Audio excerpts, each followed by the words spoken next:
Hey, welcome to the first episode of the Headmaster Help. Here, we dive into different topics to help you get some of your answers for your college and career journey. As well as we would like to spend a little bit of time focusing, discussing your personal development. Today, we are honored to be joined by Palak Agarwal. Palak completed her BA honors in psychology from Delhi University and then completed her master's in clinical psychology from Amity University. Currently, she is pursuing an MPhil in clinical psychology from the National Forensic Science University.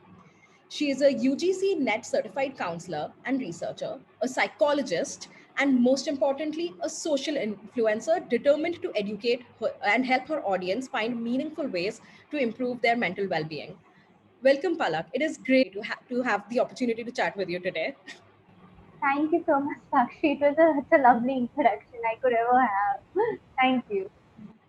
So let's go back in time a little bit. What got you interested in psychology? Okay, so my journey with psychology started way back when it was even prevalent in India. So apparently, my father, when I was a child, used to talk about, used to brief me about the tales of unconscious mind of philosophers. Used to brief me, he's fond of readings of Osho. Used to talk about philosophers, Aristotle, Socrates, and also my groundwork for psychology actually began from philosophy. Okay. So we used to talk about all these tales and very, very scientific findings about mind, and that's what kind of created some interest at what mind is, what are these thoughts, and what is our cognition basically. Then in 12th, 11th, and 12th, I had the chance to study psychology as a separate discipline, like a subject altogether.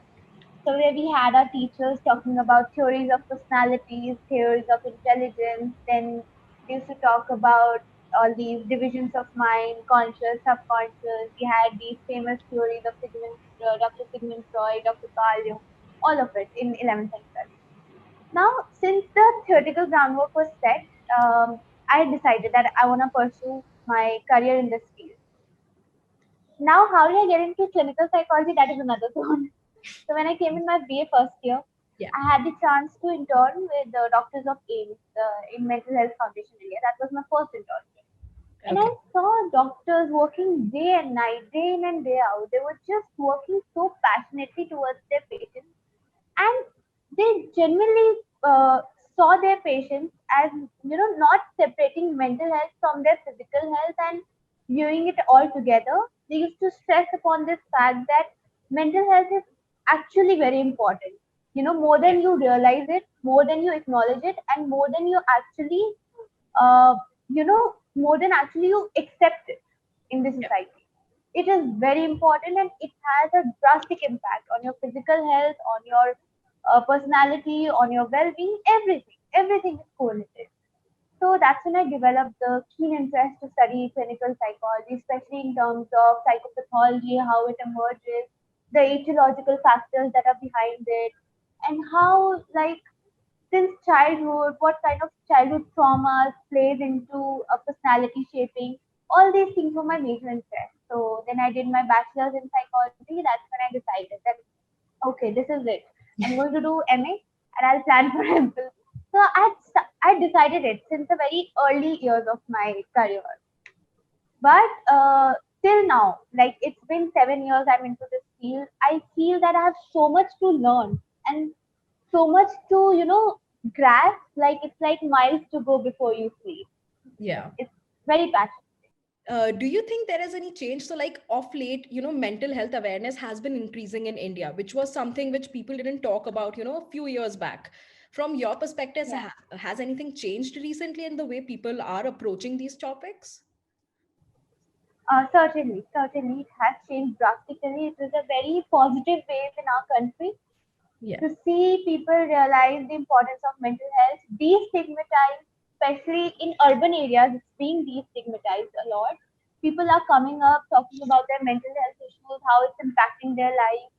Yeah. And I feel during the pandemic, both your physical health and your mental health both has a lot to play, because it's a very tough period that we're undergoing. It's very bad right now. The current situation Yeah. is terrible. So in these times, your mental health also gets impacted. I have myself experienced, like, a month back or something, my parents were COVID positive. Both of them were like sick and completely ailing. Both of them were bedridden. And every day, I used to have some anxiety, some form of anxiety. I used to sleep with anxiety. I used to have sleep issues. Like, what if I sleep for like longer duration and I don't hear my parents suffering in the other room? So I have to be sure. And like all of these started impacting my fooding habits, my health also, and my mental health also. So I could realize that, I'm from this field and I'm having these experiences. So Yeah. somebody who is not knowing of such things, like what's been happening around and all, it gets difficult for them to recognize that. So this pandemic, certainly I feel that during pandemic, it is very important that people talk about their mental health, come together, view mental health as a collective spectrum, and then fight it together, like destigmatizing it and laying emphasis on the importance of mental health. Yes, and you also mentioned that during your internship, your doctors and the people you were working with sort of emphasized the connection between mental health and physical health, right? So the connection Yeah. right now of being more social aware of what your mental health is like, because it is a very serious physical health problem as well. So how your mindset is will affect how your body is also reacting to some extent. I was also really interested in the research paper you wrote on the use of social media for body comparison, body image concerns, and self esteem, which was published in the International Journal of Indian Psychology. Can you talk to me a little bit about what inspired your research and what your results were? Okay, so thank you for mentioning about that research work. It was my master's thesis, and I was so like it was like a year back or something when I started working on that. And what intrigued me towards the this domain was that social media is now a part of life. Like Yeah, even if we want to disconnect and all, but either one or some form of the other of social media we are using.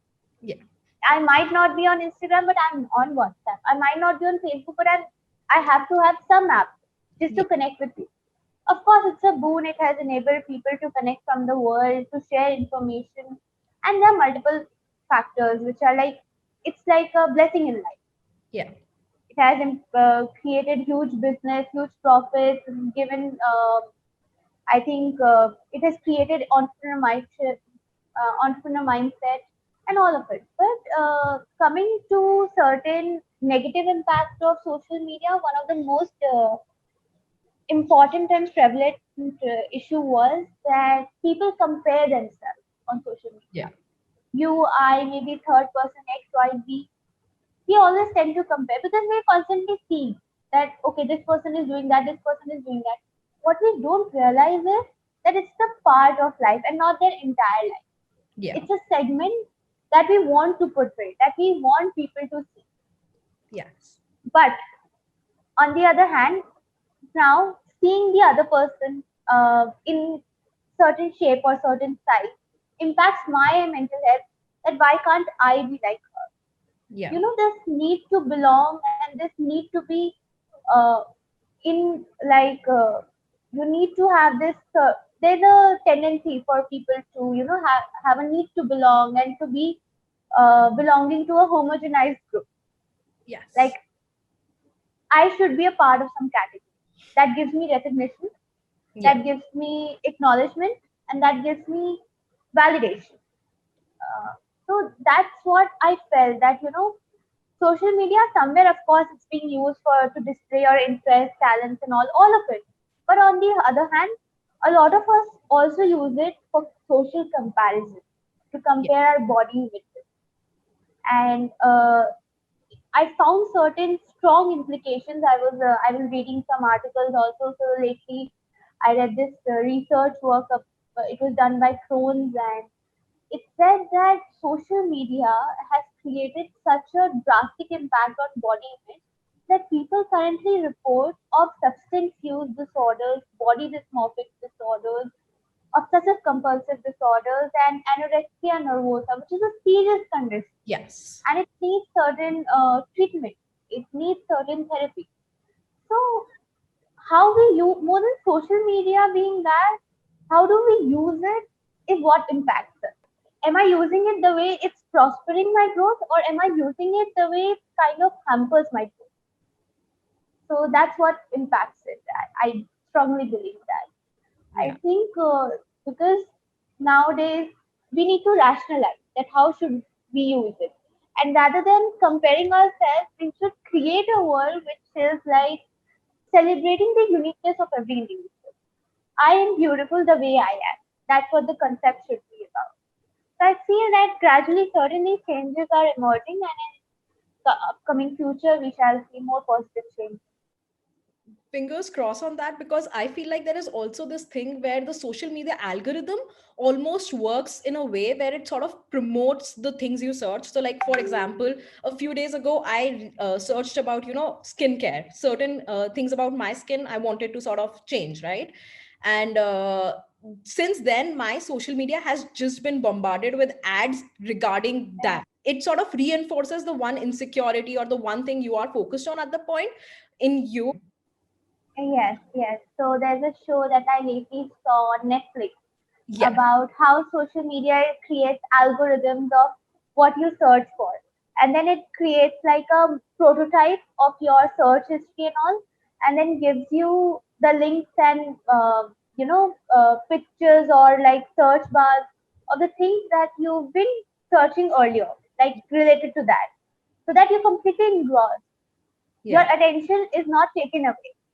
Yeah. Grabbing the attention and then sustaining it is what the tactics of social media creators and all are. So maybe uh, us as a user, we can change the way we've been using it. Would be a better way to approach it as like an intervention to Yes. deal with such issues.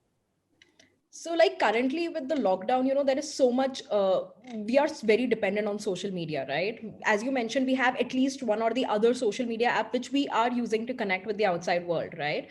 So, how do you suggest we connect via social media in a healthy manner? Okay.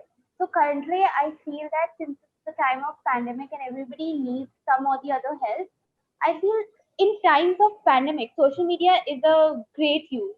I have seen people of my age sharing information about plasmas, about oxygen cylinders, and all, and they actually help the someone whom they did not even know, right? Yes. So it's a connection. Like I'm sitting far off from you, but I might know someone who can actually help your family member to save a life.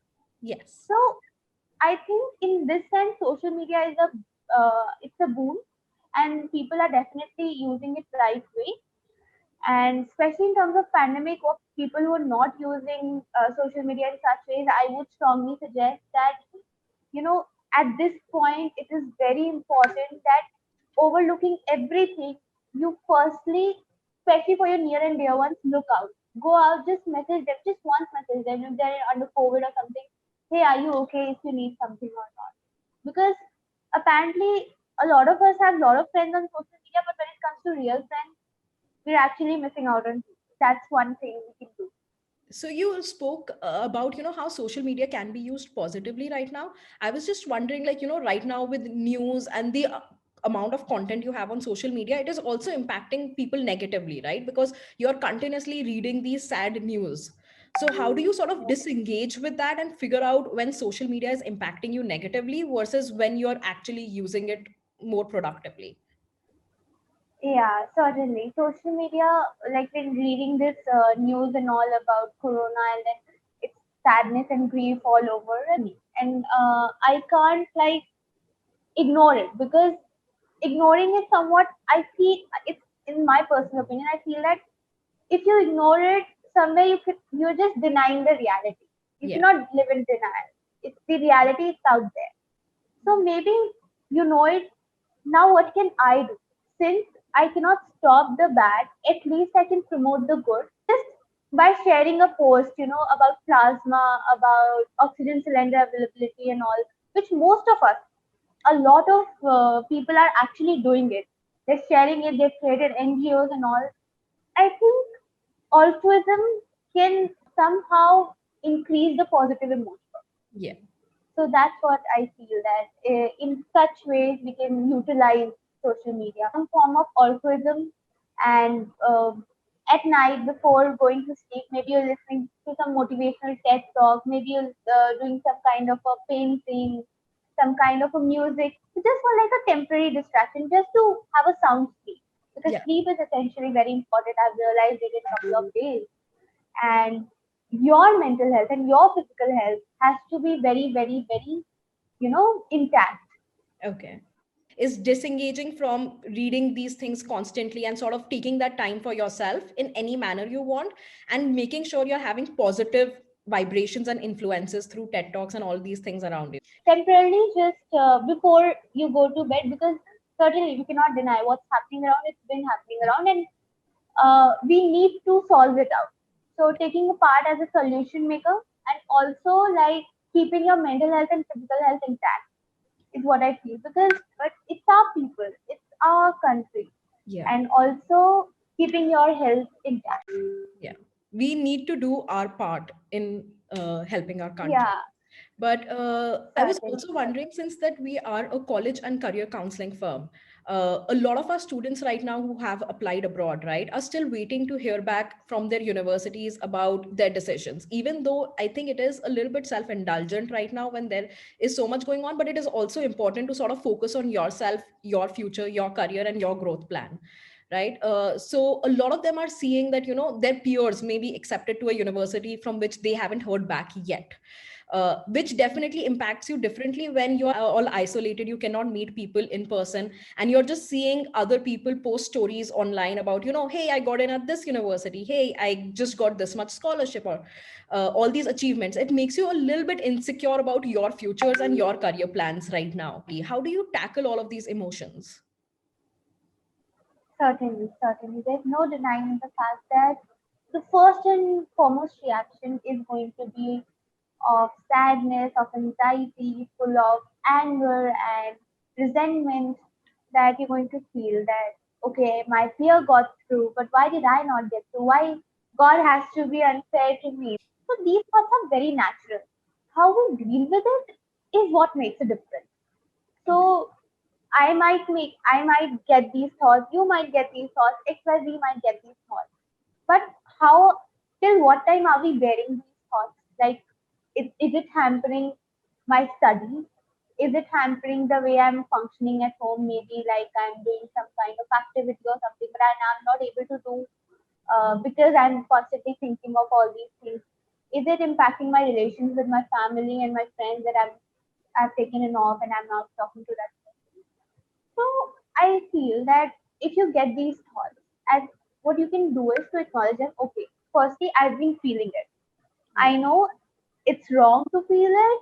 I know it's unjust and all, but I've been feeling it. So that helps you to sort of gradually rationalize. Like, okay, I'm feeling it. Why am I feeling it? What went wrong? What actions did she take that I did not? So that helps you to contemplate, give it a thought that, okay, she might have studied a bit more, she might have worked a bit more harder, or maybe the way she had written her SOPs, because I heard SOPs are like Yeah. exceptionally important. So where did I lack? I need to think about it, and understanding that everybody has their own journey. Like Yeah. everyone in the world has their own journey, and something is meant for you, which is very philosophical in nature. And of course, a person, an adolescent, or anybody as an adult also, if it happens, it's very difficult to feel that. Like once you have those thoughts, उस time ऐसा नहीं, you can't rationalize. But after some time, after and after a lapse of maybe 1 hour or something, you're just contemplating. Then you're writing down the possibility. Okay, where did I actually miss? Now, what can I learn from the other person? Like, where did she get those bonus points? Yeah. Right? So once you break that barrier, that okay, I'm going to learn. That's the moment you become flexible, and that's when this mirror of you that, oh my god, she got through and I did not, goes away. What I need to learn, maybe because that person would have also had their own journey. They might be working very hard, studying day in and day out. So becoming flexible, firstly, acknowledging your own emotions, and I feel that uh, also taking actions like, what did I miss? What did I miss here? What went wrong here? taking actions before that, preparing for your exams in the way that, okay, you have to take holistic approach, right? That I need, if this is my exam, I need to study from here, here, here, making a plan, implementing it, and then kind of evaluating it. Like, these were the answers that were wrong, these were the answers that were right, and then sort of comparing it. Like, okay, that I need to work on these areas. These are my strengths, these are my weaknesses, these are my potential abilities, and these are my shortcomings. So maybe increasing my abilities, like making it as my strengths, like more stronger and stronger points, and overcoming my weakness. And then I'm sure, like, if it's not happening today, if it's not happening tomorrow, maybe after some time, there's something meant for you. So I think we need to acknowledge that, okay, this is my journey. Maybe God wants me to learn something. I think peaks does not teach you as much as failures teach you. Because Yeah. failures, I've heard that it gives you depth, it gives you experience, and that's what counts, right? That if because I remember I was applying for many entrances, and I, like, one after the other, I was getting, sometimes the entrance would crack, and then I would be rejected in the interview, and I was like, what is wrong? Where am I going wrong? So every entrance that I had missed, I just, like it. I had a drastic reaction. I would cry. I would just howl and all. But after some time, I was like, okay, maybe this is what I had to say in the interview, but I did not. Okay, maybe this is the requirement. Next time, I need to overcome that. And also, it made me realize that, okay, failures are part of life. Yeah. You cannot run away from it. You can't every time succeed. And failures will teach you a lot. Failures will teach you how to stand alone. Failures will teach you how to fall and then rise. So Yeah. all these things, I think, coming together, because of, certainly I had a couple of failures back since my B entrances, MA entrances, and all. So I've also been the part of that group that, I feel that, okay, she got through, I did not, and all. But now coming into MPhil, and then sort of having these conversations and all, makes me realize that, okay, had it not been happened, I would not have realized it. Yeah. So I couldn't agree more with it. Like, I feel like people always focus on their success, especially on social media. You only post your success. You don't really post all your right, failures on there, right? But to reach wherever right. you are, we go through multiple failures. You We don't go just through my you failures, don't just certainly.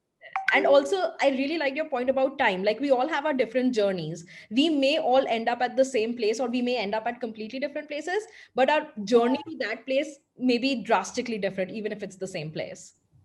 Yeah, certainly, certainly. In our conversation last week, we also were talking about, the difference between feedback and validation. Yeah, I thought that was really interesting. And since we are talking about, getting that sort of validation from social media, can you just talk to us a little bit about what's the difference and how do you decide when you're seeking which? okay. So the difference which I feel about feedback and validation is that when we seek feedback, so we're kind of into that zone that we might receive some appreciation, we might receive some criticism. I need to work on my criticism. I need to see what went wrong. I need to evaluate. I need to understand that there are certain areas that I need to work on. It can't be perfect all the time. But I feel when it comes to validation, so the question comes, am I doing it right? Am Yeah. I doing so that's like a validation. Am I right? When you say that, am I doing it right? Right now? So this is validation. Like, you're seeking it because you need a social approval. So feedback is kind of constructive in nature, but validation can be destructive because if certainly certain number of people, they're constantly providing validation and all, but the day they stop, Yeah. you have a difficult point dealing it with them. Then you're like, what do I do? Now I don't have people to give me validation. Yes. So I feel feedback and validation, there's a very thin line of difference, but we need to understand it and acknowledge it before it actually, starts to take a toll on us. So this is what I feel about feedback. So like validation, we typically get it from people we respect, like whose opinion we respect. So for Yeah, example, I respect my parents' opinion a lot. And I often ask them the same thing which you mentioned, like, if I'm doing something, am I doing this right? Because I yeah. want their validation to some extent about the things I'm doing. Is that different from seeking social validation from others, or does it still fall under the same category? Okay, social validation could be extending from your family members to your peers, to your out group and all that, your neighbors, extended family, friends and all. And parental validation, it could be so validation begins from home only. That's what I feel like. Okay. Like we start to say that, okay, am I doing it right? Mama, is it right? Is it right? Is it right? But I feel that we need to kind of modify the language. The day we modify the language, it will change the thought process. Changing it to a bit, what can I improve in this area? Yeah. Like you can just ask that, Mama, what can I improve in this area? Then she might, I know 24 hours is not possible, but maybe in areas or in certain situations where it's essential for you to grow, you can definitely ask, do I need to improve in these areas? And if I have to, can you please brief me about it? This helps you to kind of cognitively restructure your thoughts and then change your behavior also accordingly. More than that, that am I doing it right? Is it right? Oh, it's right, right? So it kind of becomes that okay. The other person also has to say, yeah, beta, it's right. Yeah, my friend, it's right. Yeah. That's the difference that it comes to feedback and validation. Yeah, so like even when you're approaching this conversation with your parents, instead of asking for that, oh, can you just approve of what I'm doing, making more like, can you tell me how I can improve what I'm doing? So asking for Yeah, guidance and experience instead of asking for just an straight out approval. approval, right? So you brought this really nice concept of all of these things. So like parental validation and peer validation all fall under social validation.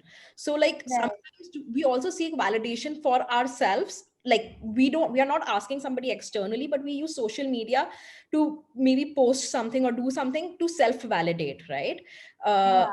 so what's the major difference between self-validation and social validation? And is self-validation okay, or how do we navigate those waters? Certainly.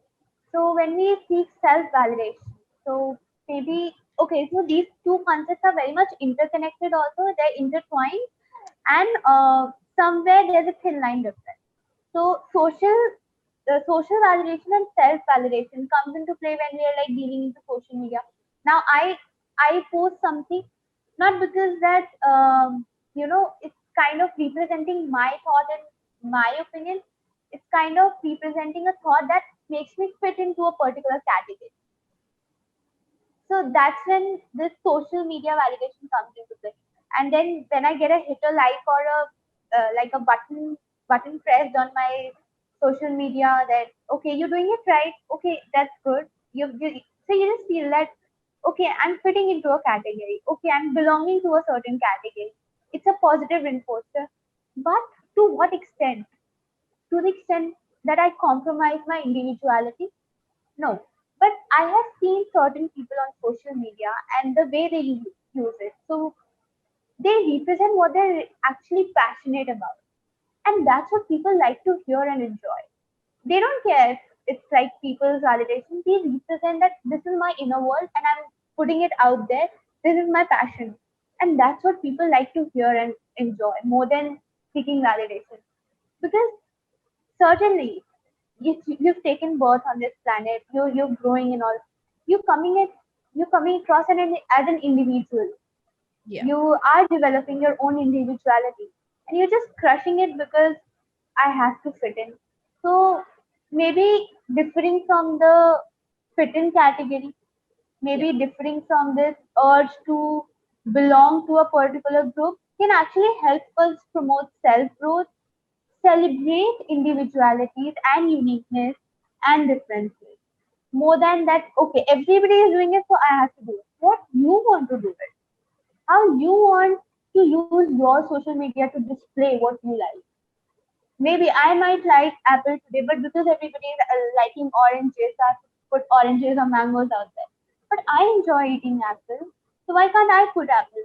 But honestly, there are certain people, there are certain number of people who are using social media to portray their passion, and every I've seen like the comments and all, people make such comments that I what I really like about your page and all is that you represent passion. You represent passion. You represent what your life is about. You're unique. You're natural.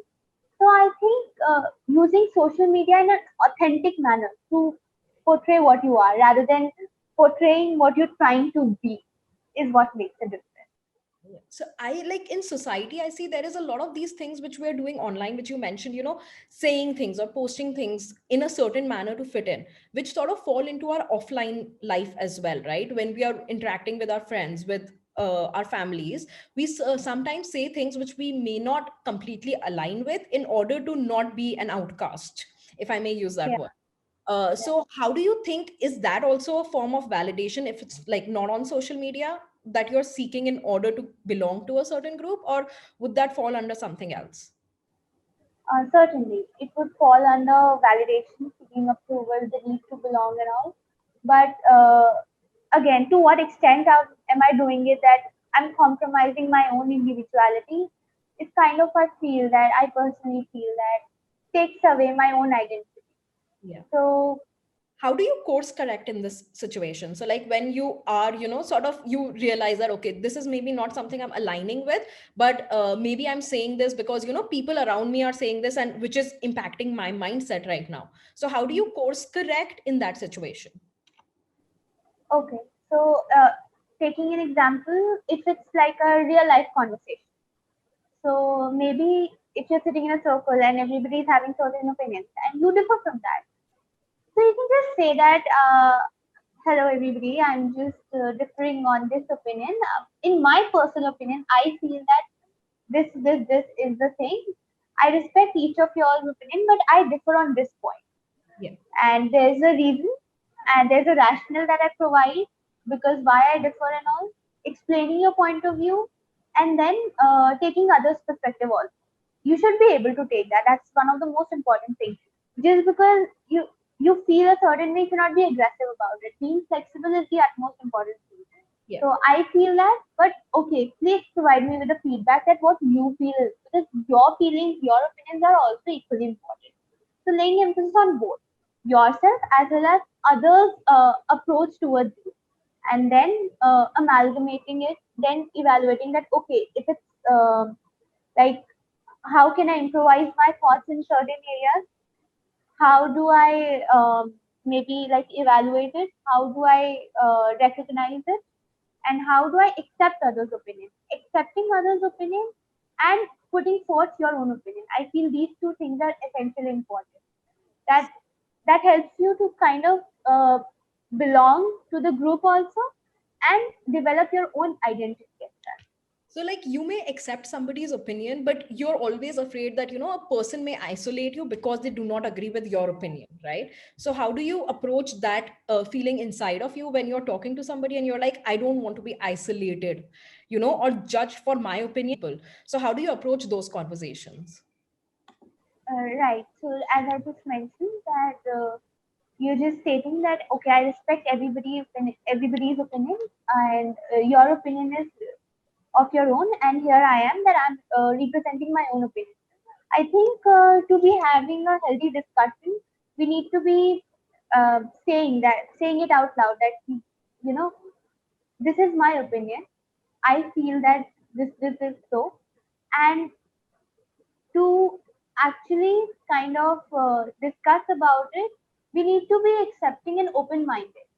Yeah. That oh, you're just stating it, like you're just verbalizing it. That okay, don't because I feel this way, don't isolate me because this is my opinion. You Yeah. just say it to the person that don't isolate me because of course that this is my opinion and we can differ. Yeah. We can have a point of difference, but that doesn't mean that it hampers our relationships, right? Because opinions are subjective in nature. Yeah. I might feel something, you might not. But to have a healthy discussion, to have self growth and the growth of and a collective growth, we need to discuss about it. So you're just verbalizing it to the other person, and you just feel that I respect you. You should just begin from the fact that I respect your opinion and I'm trying to understand your opinion as well. I'm trying to look at things from your perspective. After looking at things from your perspective, I feel this is my opinion. You can also try coming. You can also try step into my shoe, look at things from my perspective. How do you feel about it? You can tell me, and then we can further on discuss and find out the points of difference, find out the points of similarity. And if we're differing, why are we differing? How do I feel about it? How do you feel about it? And maybe we can create something new out of it. So the other person also gets prepared. Okay, he or she is now thinking of the paradigm that okay, this person is ready to discuss it. This person is ready to accept my opinion as well. This person is not imposing his or her opinion, not becoming aggressive, but rather you're just in a very very respectful manner presenting your opinion. So That's making what I sure feel you're like. like letting the other person know that regardless of this point where we have differing opinions, I respect you and your opinions as an individual. Yeah, and our relation is different. Our opinions, our subjective opinions are different, making a difference in that. I Thank you think so that's the much, thing. Palak. That was really illuminating. Just for closing out, I was wondering if you have any advice for our students who, are looking to just attend university in this fall, hopefully on campus. Okay. So, firstly, I would like to congratulate them and then wish them all the best because it's like a very important years of their career, and I'm sure that since I just made a point that everybody has their own journey, just relax, enjoy your life, and I'm sure each one of them in your institute will, I think, certainly in some or the other way will develop their uniqueness. But I essentially feel that more than anything, just love yourself and just love your individuality and value it. So that's what my last words to them would be. That, and I would certainly would like to proceed with further sessions. And if they have any query regarding this, they can just email me. My email ID is illuminatingmind05@gmail.com, or they can direct message me on Instagram. My username is illuminatingmind underscore. So that's Make sure to also drop those details down in the information section. Thank you again, Palak, okay. for this very Thank you so much, conversation. Sakshi. I wish you all the best for your endeavors and thank you again. Thank you so much, Sakshi. It was such a lovely conversation and taking a temporary distraction from from books and all and just talking about life is what is very like encouraging. So thank you. I really had a nice time talking to you about it. I just love the platform that you're sharing with others. It's really nice.